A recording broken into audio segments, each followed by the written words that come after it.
Hello, hello, hello. This is the Muzilog Magazine Podcast. I'm Samuel Archer, your host. And today we have a special guest in the building. She goes by the name Lyriqé, and we want to welcome Lyriqé to the show. How are you doing today, Lyriqé? I'm wonderful, thank you. How are you? I am fabulous on the side of the planet.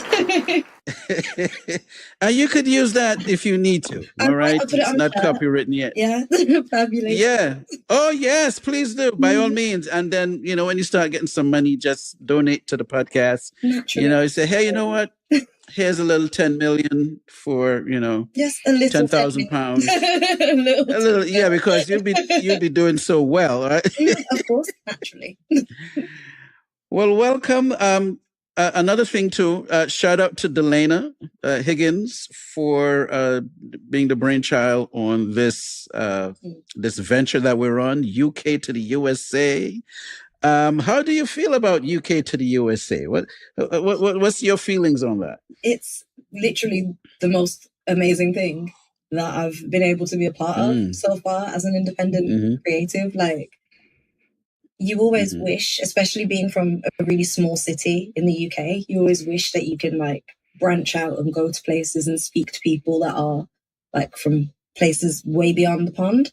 So it's been such a eye-opening experience and amazing. Okay. And you were here recently, by the way. Yeah. Yes. 3 weeks ago, so something like that, 3 weeks, a month ago now. You want to share with us how that experience was for you? It was crazy. It felt like a small fish in a big pond, times 1,000. It's such a big city, but it felt in a weird way. I felt at home.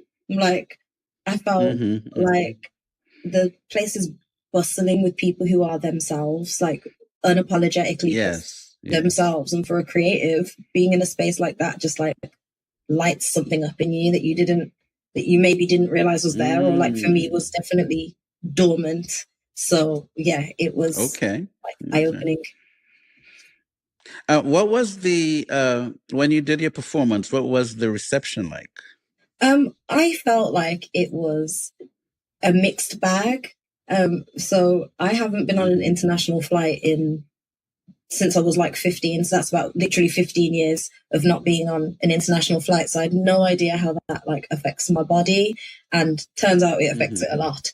So I was freaking out the whole time. Vocally, I definitely was not at my best. That can happen. Because you're in maybe it's the air pressure, maybe the pressure in the plane, and then your body's going through a few things.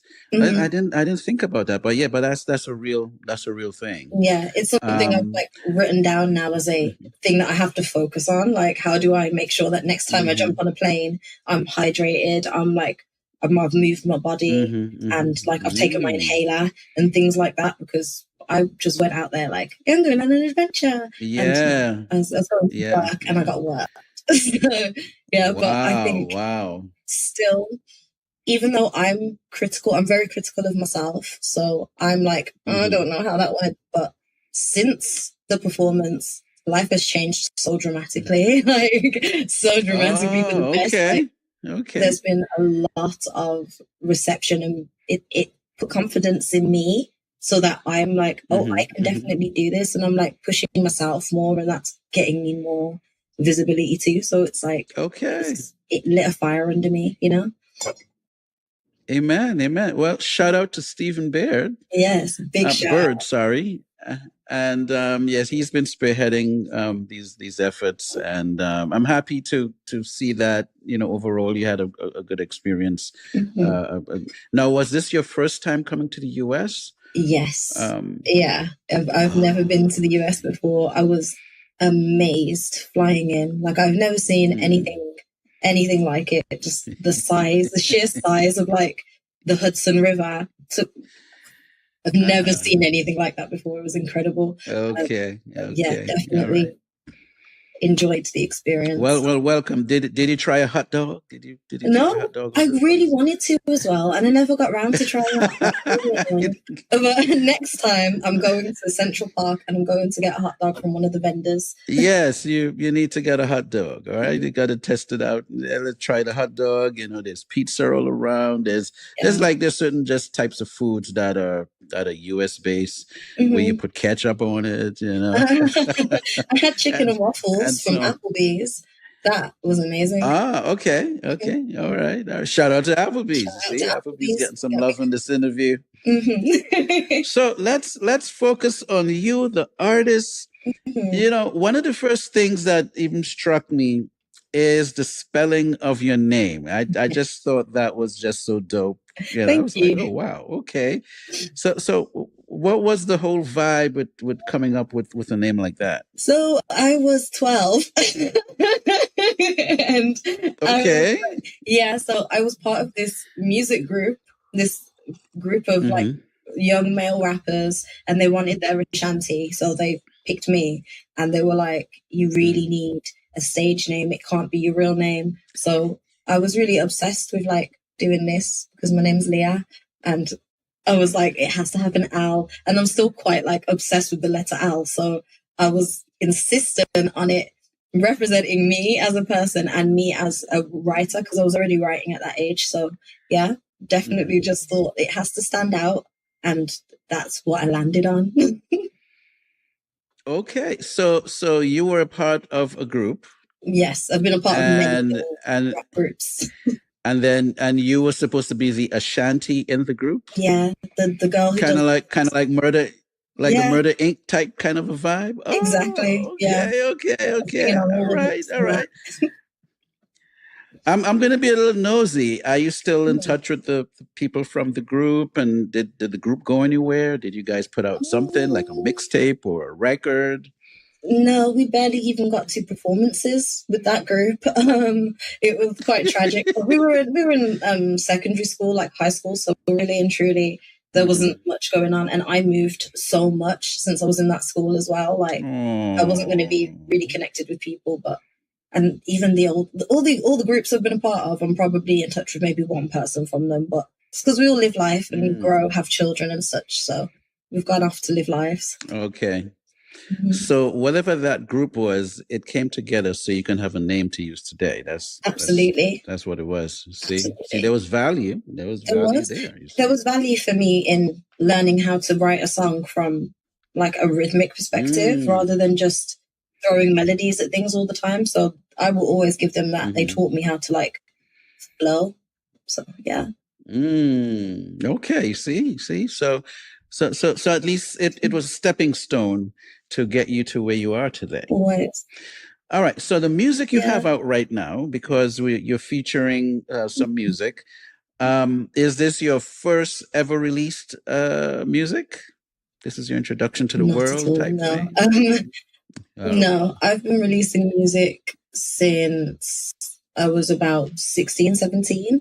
So I've been here for a long time, just releasing. I wasn't very consistent for a long time, but this is my first album that I've released, but I've got three or four EPs before that. So I've been trudging along over here in the UK, but it just hasn't made its way internationally till I took myself internationally. Okay.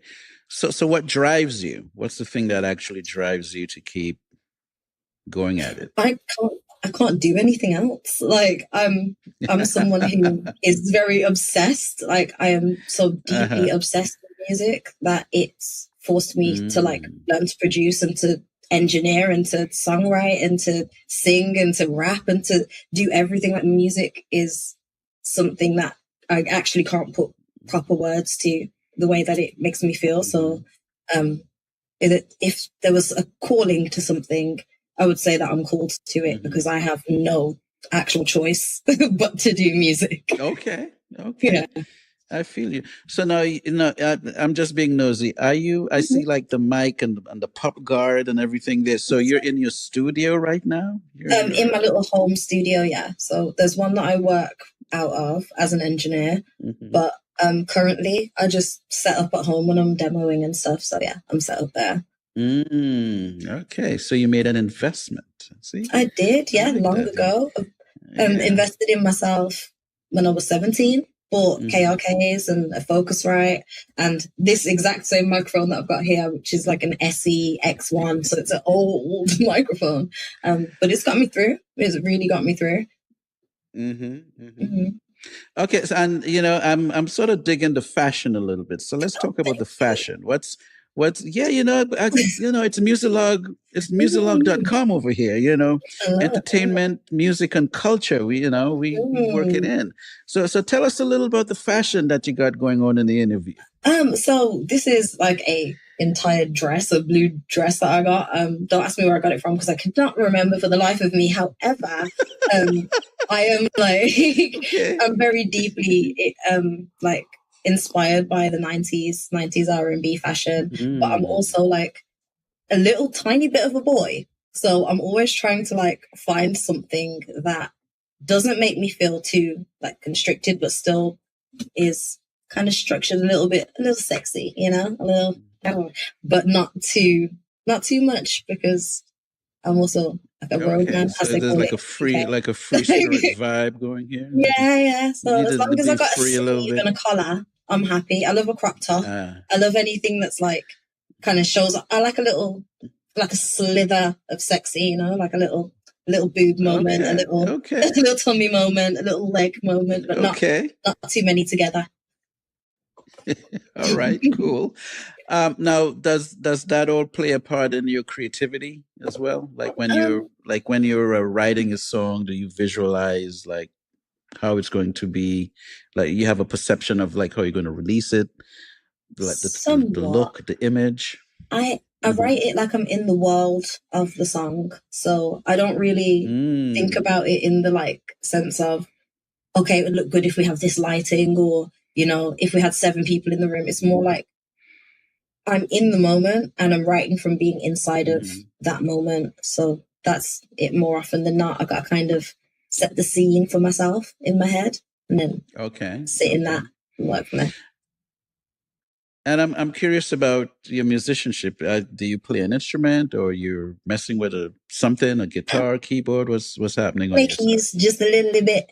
I play keys enough to compose for myself and other people, but I would like I'm not Alicia Keys. I'm not going to sit down and sing and play at the same time because a girl's got ADHD. I could not the mind finger connection does not work like that. So.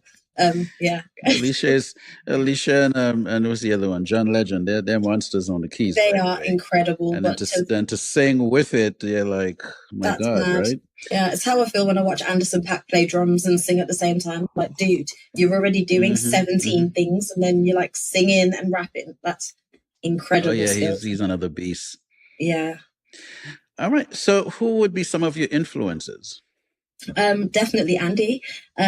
Tyler, the Creator, is a massive one that's like weird for people. Always like, what do you mean, Tyler, the Creator? But I think he's like the coolest, the actual coolest man on the planet.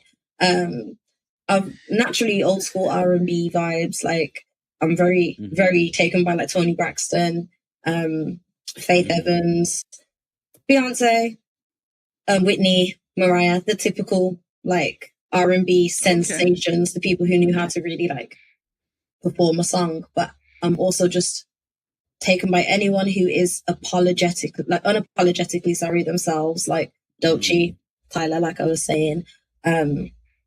Just anyone, Doja Cat, people who are just nuts. Okay. Is Tyler still banned from coming to the UK? And I think so, which is a shame. I would like him to I know he was banned some years ago. He was. No, I don't think he's been back since. I'm not sure, but if I did know, he doesn't really watch him. Yeah, he doesn't have to go to the UK, right? I'm just saying. No, as long as it's close enough for me to fly there, I'll just pop over and go watch him because it's incredible. See, and then they messed with Ye. Ye had a show recently, and then he's banned from coming. Like, that's a tragedy. But yeah, wow. What's up with What's up with the authorities over there? They don't like free. Yeah. Well, it's They have not like a like free conservative speech so touch. much. It's a bit of a conservative country for sure. Like we have our like extremes, but generally, like we like to keep the peace now. Anyway, so in later years, I tried to keep the peace. So yeah. I see. So let's talk about the two songs. Now we did a artist spotlight feature with you, and we featured, I think, two of your songs. Now, are those the two songs you're actually moving right now? You want to talk a little bit about those two songs, the story behind the songs and so on? Awesome. The first one I'll talk about is The One, because that's the one we're pushing at the moment. It's got a music video out as of like last week. That song is one of those ones where you just kind of, have you ever like fell in love overseas, done something stupid, like you've never met someone, but you've like met them on the internet, or you met them one time and then you find out they live 17 million miles away? Because that's literally like, that was the case behind that song. Like I just met someone and had no business. You're trying to have me expose my novel here, you know? I think everybody's kind of had one of those moments, whether it was when you were younger or, you know, later on in life. Maybe you go on holiday and have like a 1 week holiday romance, and then you're like, I could imagine my life with this person. I went ahead and wanted to give somebody babies and marry them. I'm not even that kind of girl. Like, oh my God. I was just like, I want a girl. I want to just be with you. So, I wrote a whole song. Wow, okay. I was just like, I just need to get this emotion out of me. And it turned out to be one of the favorites for like the Vibe Tribe, which is my little fans, little big medium size fans. So you have a crew of people called the Vibe Tribe? Yes, we call them the Vibe Tribe. We love them. Wow. Okay. So, okay. Shout out to the Vibe Tribe. I didn't Vibe Tribe. We love you. You had all of that going on. Yes. So the Vibe Tribe is just the fans that are really like tuned in. You know, they're in the mailing list. Maybe they might DM me and we'll like have a back and forth. They'll be like, please release this kind of music. And I'm like, okay, you guys are you're really locked in. So they give to me, I give to them. And it's a nice little, they got songs first from the album before anyone else and stuff. Like they got a bonus track that no one else got, with me rapping and doing the most. So there's space for me giving to them because they are the reason I can do what I do, really. Nobody's supporting me but myself and them. So, yeah. The Vibe Tribe. All the right. Vibe Tribe, yes, that's awesome. And the other song that you're pushing is which the other song is called All Right. That's another one that they really just love at the shows. They sing along. It's a like they anthem song, you know. And that's about, it's like a coming of age story, because turning 30 years old for me was very like, oh my gosh. And then everything became real to me. Like I don't have either of my parents anymore. I've got a daughter. Oh, sorry to hear that. No, it's okay. That's part of life. The circle of life, as they say. You know, that's we come, we go, and we return, or maybe we don't. But that's just part of it. So, but that's also where the song came from, kind of from that space where it's like, okay, I took all the lessons, I learned everything I can learn, and now I've got to go out on my own and be a person. And at the end of it all, if I believe in something, then I'll be fine. Like no matter what, I have to believe that the higher purpose, the higher God, whatever you want to believe in, like that guides me, and that'll be fine at the end of it. So yeah. Well, you got to represent for mom and dad. Like you're both, you know, you're part of both of them, and they made you whole, and now you're them in a sense. Exactly. What we call it, you know, just moving on. Life, as you said, it's life. So yeah, well, you know, that's a strong one. So All Right was more of like a defining moment. It was more of wow, okay.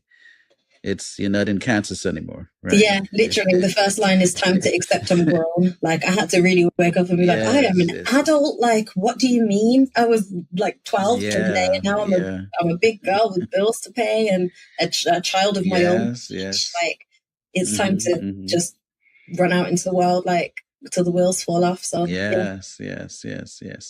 Amazing. So, what is in the future in terms of your material? Like, you're working on a record now, you're doing some collabs? Yes. So I'm working on collabs for sure. Lots of collabs, especially since coming back from New York, trying to just keep intertwined with the network of incredible artists that I met out there. And other than that, I'm just working on singles right now because I want to like slowly integrate people to the new sound, because I've been very nostalgic for a really long time with my sound. But if you like listen to the album, there's a few little like sprinkles of what's to come. So we're getting a little bit more upbeat, a little happier, you know? We don't always have to be sad and heartbroken or angry and cussing somebody out. So, and yeah, a lot of love songs as well on the last project, where I feel like there's a slight disconnect, because I'm not that I'm not a lover, because I am somewhat, but I'm very much like, I love myself, like I love me so much, and I love people who can just love themselves with, like, unapologetically, like I was saying earlier, my influences. So I want to push more of that narrative, because I feel like that's missing at the moment from my back catalogue. Okay. Well, is there a book in the works or anything?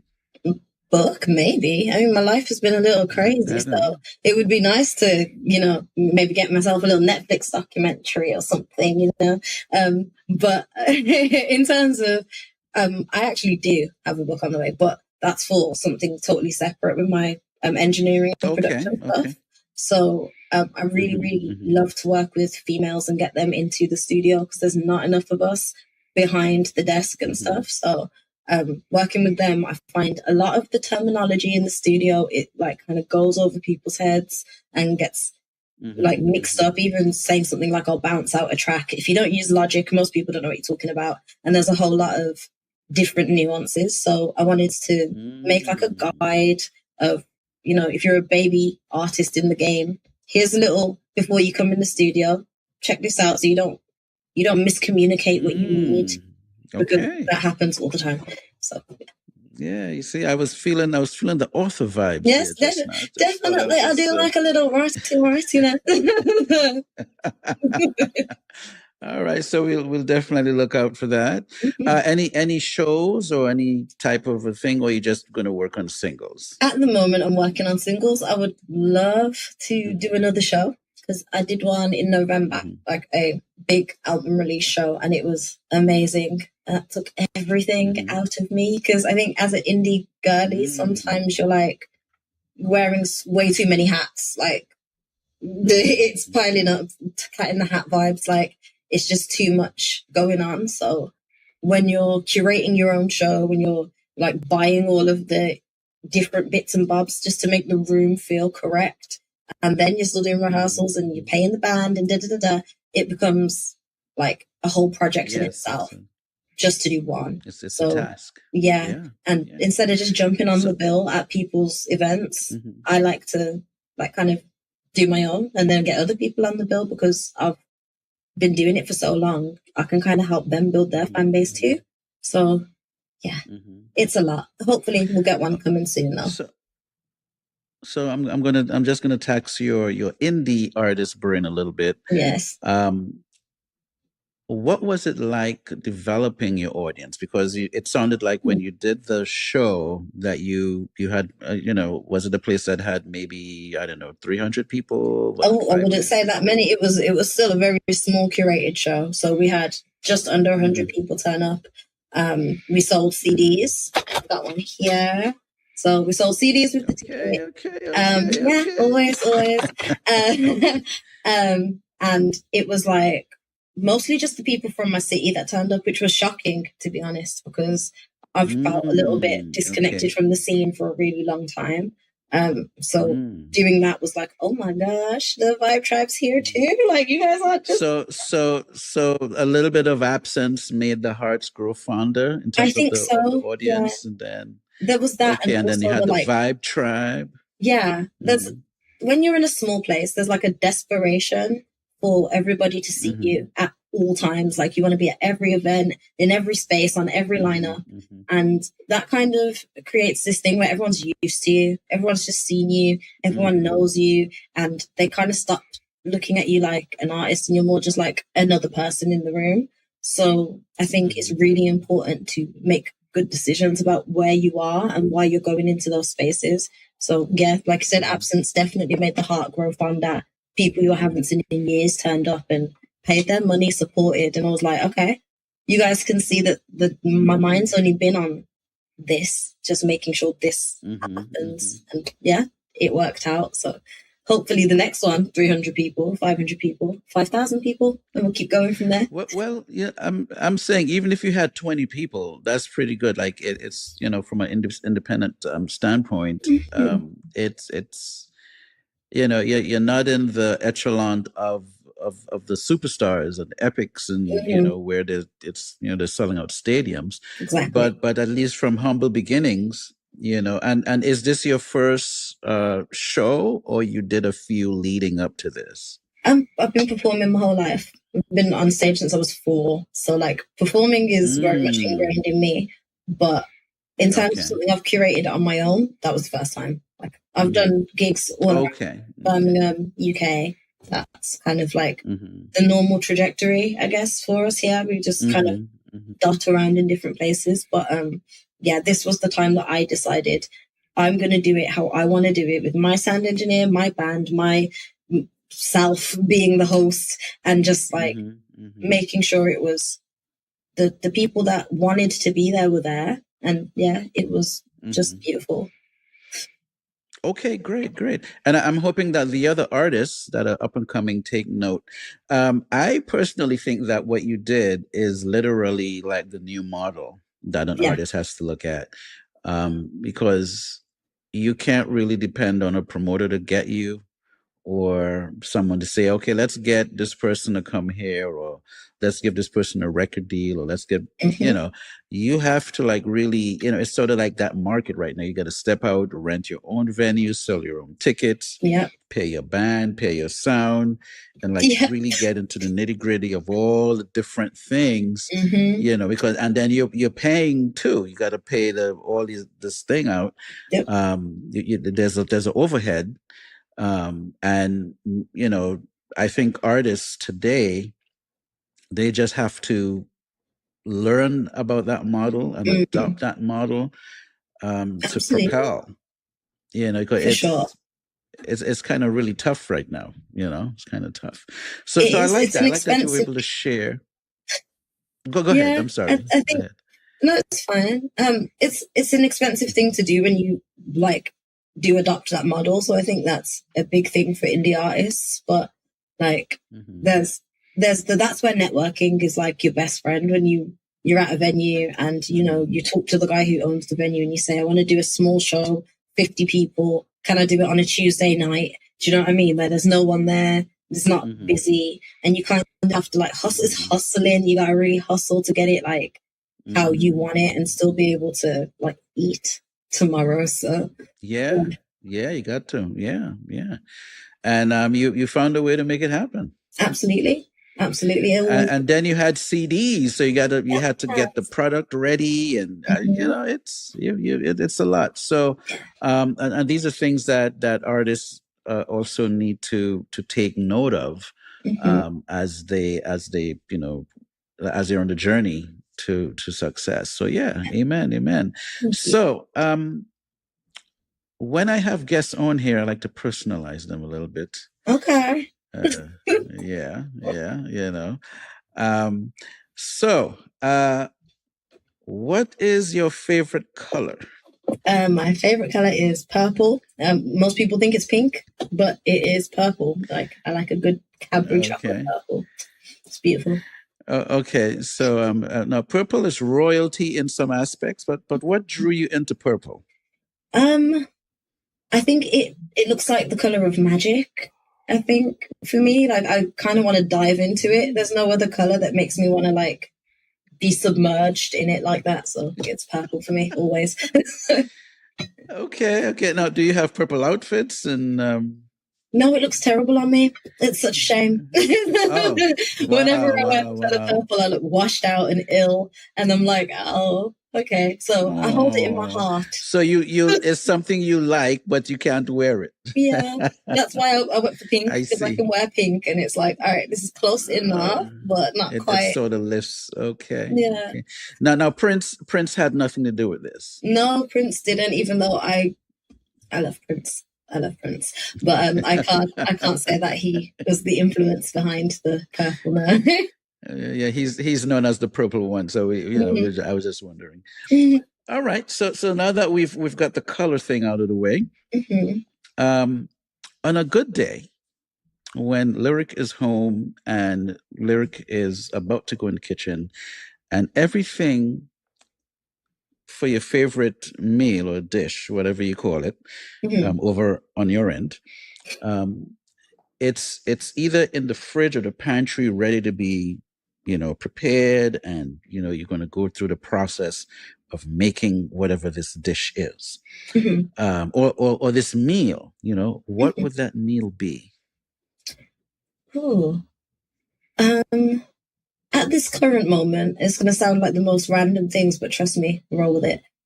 At this current moment, it is cabbage with peanut butter, and it's like the most random combination of things. But I grew up, like, we're Zimbabwean, so we grew up eating a lot of like vegetables that just have peanut butter in them for whatever reason.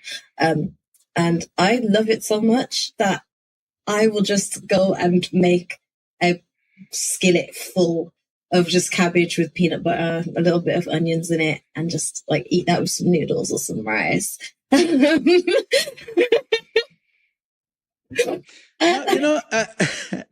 know. And it's interesting because I remember I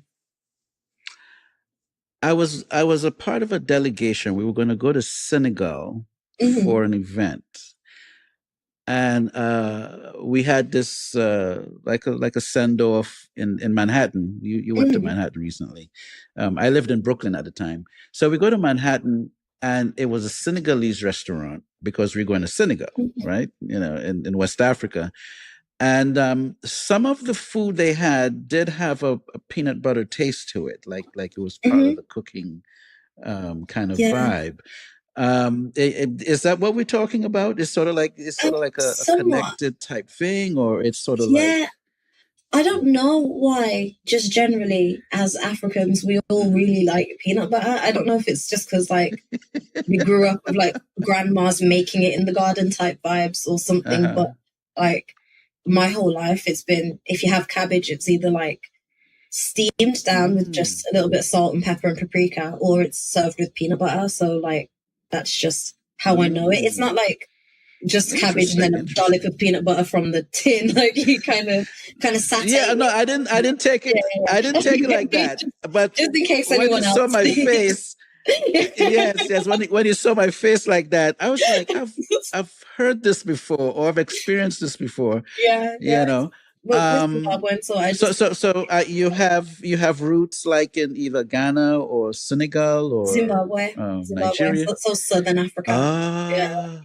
So okay. Interesting.